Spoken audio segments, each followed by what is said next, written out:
I'm Denise. She's a non-fiction editor, and I'm Louise. She's a fiction editor. And together, we're the Editing Podcast.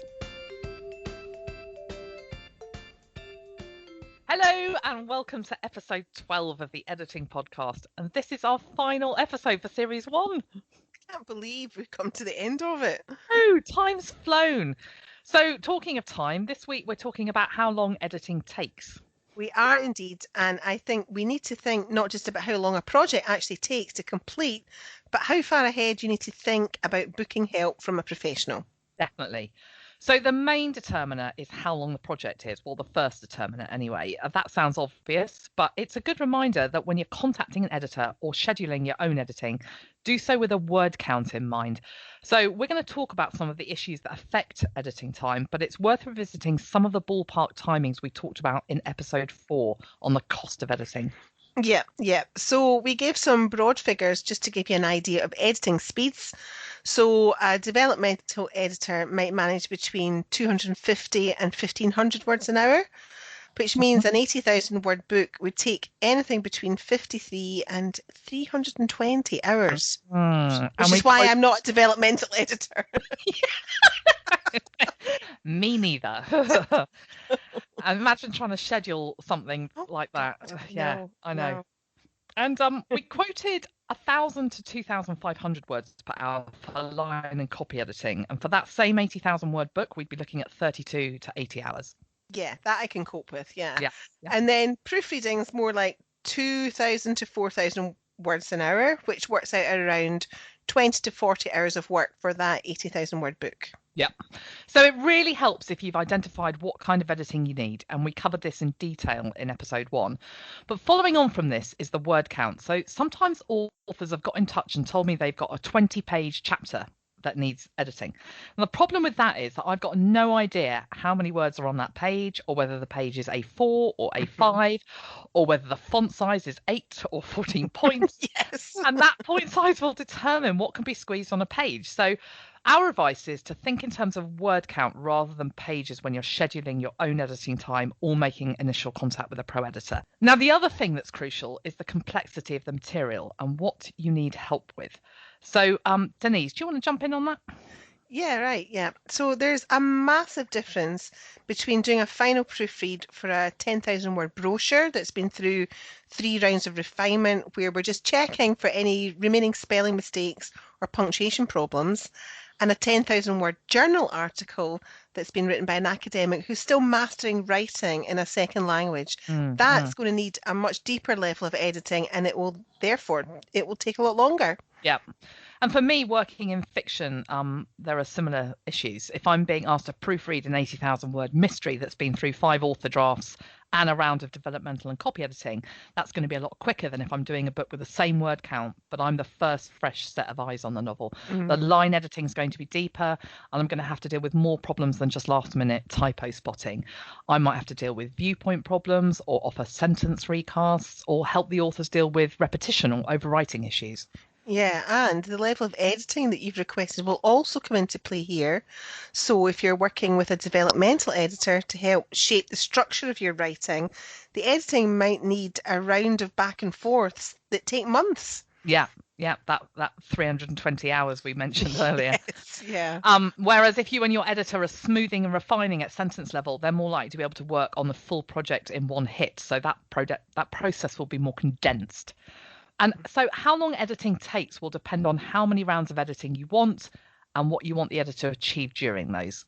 Yeah, and we should mention here fact checking too. And this applies to fiction and non-fiction. If your editor needs to verify information in your writing, so I'm thinking about key dates, spelling of places and people's names and other proper nouns, all that has to be factored in to how long the editing will actually take. And for non-fiction work, you might be checking that in-text citations match what's in the bibliography too, won't you, Denise? Yeah. And that's really important for academic work, because poorly rendered, incorrect or missing citations or references are at the very least frowned upon, and at the very worst could be considered plagiaristic. Yeah, and depending on the style guide, as I recall from doing academic editing years ago, even the way citations are formatted is really important, isn't it? And there are all sorts of different style style guides. APA, Vancouver, Chicago, AMA, just to complicate things even more. Yeah, yeah, that's absolutely right. And perhaps it's even more of an issue if the material is highly specialized, like scientific or legal Mhm. writing, or writing that has legal implications. Yeah, that reminds me of my husband, actually. Johnny works in the marketing department for a large insurance company in the UK. And often the thing that takes the most time is not the editing and proofreading of the words on the email campaigns, it's the back and forth between the marketers and the legal compliance team, because getting that wrong can have catastrophic consequences. So Yeah, it's a really, really big issue in terms of time taking. yeah. Now, the other big issue that's going to affect time is what level of quality you're prepared to accept. Now, Denise, you wrote a really great guest post for me on Oh, this yeah. issue of good enough, which we'll put this into the show notes. But Hmm. do you want to jump in here and just talk about that? Because it was Yeah, great. yeah. Thank you. Well, it really depends on what your goals are. And I honestly do think that there are occasions when it's okay to put out content with errors. Now, I'm not advocating that any writer completely abandons standard grammar, spelling, and punctuation, but for certain types of written content, it's just better to get them out there. Mm, mm. So if you think about pieces of writing that have a short lifespan or that are conversational or informal, and if that writing has a really high value and your intended audience is likely to value that over perfection, good enough is what you should be aiming for. I think that's a really good point. If you're creating content that's designed to make your business visible, it's better that it's out there and being read than sitting on your computer awaiting perfection. Because if it's inaccessible to everyone else on the planet except you and Microsoft Word, then it's not serving a purpose, is it? Exactly, It's not yeah. entertaining anyone. It's not educating anyone. It's not engaging anyone. It's utterly unhelpful. That's absolutely it. Yeah. Plus, the other thing is that timing might be of the essence. And so you might decide to Mm. invest less time in the editing process. Maybe you need to get it out in time for a specific event. And if so, you might just do the best you can now so you can meet the deadline and then revisit the editing when you have more space. Again, this always comes down to how forgiving your audience is. I would not recommend this approach for editors on their Yeah. own content No, no, or no. for anyone for whom precision in language is going to be valued highly. Yeah, yeah. I think this issue of good enough comes into play in the fiction market too. So if you're submitting to an agent, you might not need to get it absolutely perfect with every single comma in place. Ultimately, of course, the story needs to be readable and thoroughly engaging. So rushing the developmental editing stage is not something I'd recommend. But I Mm. think authors needs to think very carefully about whether every single piece of punctuation and grammar needs to be perfect if they're trying to get representation and ultimately a publishing contract.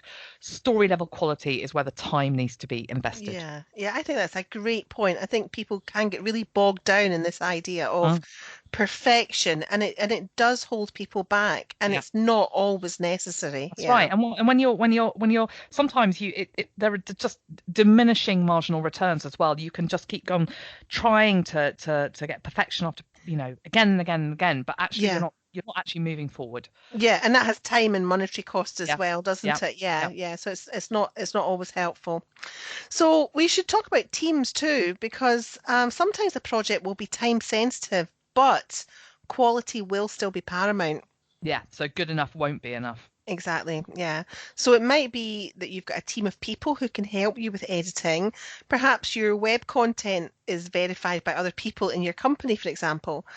But even if you're working with third-party professional editors, if you've large files with tens and tens of thousands of words, you might be better off working with an editing agency or an editorial collective because then there are multiple editors who can work on the document simultaneously. Yeah, and style guides really come into play here, I think. So if Yeah. consistency is important to you and you're working with a team, it's essential that there's an already agreed set of standards about how the material is going to be laid out, how it's going to be handled in terms of decisions about spelling, grammar, punctuation, numbering, capitalization, hyphenation, and headings. And all the Mhm. editors in the team need to be familiar with that. That can really speed up the editing process, and it's a good option if quality is as important as time. It really is, yeah. And we talked about style guides extensively in episode 7. So if you haven't Mm, listened to that, but you want more guidance on how to record specific decisions on, as Louise said, spelling, grammar, punctuation, numbering, headings, and so on, do give that episode a listen. There are also some useful tools and resources in the show notes for that episode that you can download to save yourself some time. mm. And the other thing I want to mention is being realistic about how long an editor can sit at a screen and actually edit a piece of text. It's a really good point. Because Mhm. even if there are 10 hours available in a day for editing, I know my eyes they're gone after 5 hours of solid work. Mm. They just are. But although I do know someone who specializes in quick turnaround work, and they can do it they can work for up to 10 hours a day. Though I know that she takes a ton of regular breaks to ensure she stays fresh. Yeah, yeah. I think she's probably a bit of an outlier, really, in the Yeah, breed, yeah, yeah, isn't she? yeah, Because yeah. I mean, Not time and not again, not the top of that bell curve. yeah, we see 4 or 5 hours being listed, being talked about by other editors as pretty much what they feel is the optimum time for editing. But it is very personal.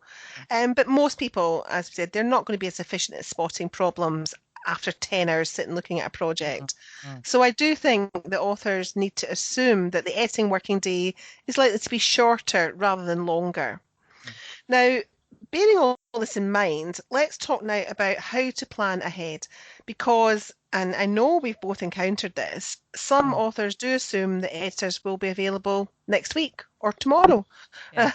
But that is so often not the case. That's right. More experienced editors who've established relationships with publishers and existing business and indie author clients can be booked up months in advance, Mm. months.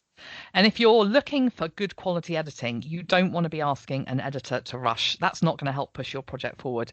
And I don't know any editor who feels comfortable agreeing to do poor quality work, particularly since it can come at a high price because of rush fees. I mean, and Yeah. that's the thing for me. If somebody comes to me and says, "Oh, can you turn this around by tomorrow?" and I'm like, "Well, that means I've got to work in the evening, so I'm going to charge you triple my normal rate." But I'm also not going to do as good a job for you because I'm tired. Yeah. That's just like for me that feels like I'm thumping them twice. Yeah, yeah, yeah. It's not fair, really, is it? Yeah. No, no. So, if you're working with a third party, start putting feelers out well in advance. That way, you'll be more likely to secure the services of your best fit editor rather than rushing and picking someone out of desperation or just lack of options. Mm. I tell my business clients to start having conversations with editors early on in the writing process. Yeah, me too with fiction authors. I think it's particularly hard for newer writers to get a sense of how long the writing and self-editing process will take. But even if that's the case for you, at least do the research early on because even if you don't secure a firm date until later, at least you'll have discovered who you want to work with. And Mhm. like Denise said, you don't want to end up with working with someone out of desperation. And the other thing to say is that some authors might have fixed publication dates in mind, but get in touch with your editor in advance because let's say you want to get your book out for Christmas. October isn't the time to be sourcing an editor. No. The likelihood is that they're already done and dusted. May is the time to be sourcing your Mhm. editor at the latest possibly, and that means you've got more chance of getting the editor you want and giving them the time they need to do their bit and you the time that you need to review their work before you go to market because that's a thing, isn't it? It's not just about the editor doing their bit. The writer has to follow up and check those edits and make sure they're happy with those edits. It's not like we've got a monopoly on the stuff. It's the writer's Absolutely. work. Yeah, because I Yeah, have to, always remind my clients at the end of the day, my edits are suggestions. yeah, They're yeah, free to accept or reject them. yeah. And I think specifically newer writers tend to think that it will come back ready to be printed. Yeah. And that's not the case. There'll be No. corrections that they maybe don't agree with. There'll be queries for them to sort out. Mm. And that takes time. You don't want to assume that it's going to come back one day and you can send it off to the printers the next. Yeah. It doesn't Or, work like or that. upload Yeah. it to Amazon or something. It's Exactly. like Yeah, yeah. going to Whatever be you're. comments and queries, Mm, like you said, and notes that have to be attended to in the style sheet and editorial report. And yeah, there's a whole load of work to do afterwards, isn't there? yeah. Yeah, and it's a collaborative thing, so there can be a wee bit of toing and froing there, yeah. Anyway, now it's time for the last editing bites of the season. And this is where we each recommend a favourite resource for writers. So what have you got for us this week, Louise? So my recommendation is Paul Teague's podcast, Self-Publishing Journeys. And what I love about this is that Paul's an indie author himself, and his podcast diaries that he publishes regularly are where he charts his own publishing journey. And it's not just the good stuff, but the problems and the frustrations he's faced. I love this aspect of it. It's very honest. But he gets some great guest authors on too. So in 2018, he chatted with writers of sci-fi, erotica, fantasy, crime, romance, but also non-fic too. So I think there was an episode with a school textbook author. All right. Yeah. And it's not just the writing process. He also discusses tools and tactics for getting your books noticed and dealing with the ever-changing landscape of self-publishing. So that's mine. What about you? Yeah, well, mine is ELT Teacher to Writer, which does what it says on the tin. They help people who are teachers develop their skills to write materials for teaching with a focus on English language teaching. They've written and published books on various aspects of this, such as how to write worksheets, how to write teachers' books, how to write graded readers, and there are also training courses and webinars available. And although it's specifically written by teachers in the English language teaching field, I think it's a great resource generally if you write educational materials of any sort. And I can imagine some of the lessons in that being transferable to even to other subject areas. Just in terms Absolutely. of the kind of the way they sort of approach their approach Yeah, I think and the the underlying principles. methodology. Yeah, Mm, definitely, mm. definitely, yeah. So that's all for this week, for this season. I Oh, know. thank you so much for listening to the Editing Podcast. We'll be back with season 2 in a few months, but in the meantime, you can rate, review, and subscribe via your podcatcher. And don't forget, if you have any questions or topics that you'd like us to cover, please do get in touch with us via the Editing Podcast Facebook page. If you ask us a question, we will answer. That's a promise. Yeah, and all the links we've mentioned are in the show notes. Thank you again so much. Bye-bye. Bye.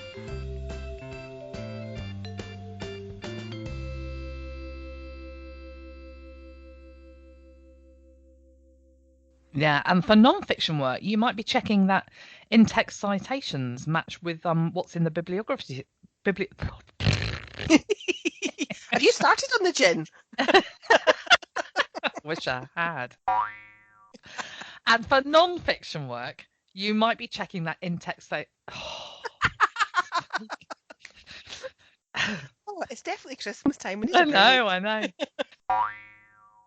And depending on the style guide, as I recall from doing academic from, God's sake, just losing it. You are. Yay!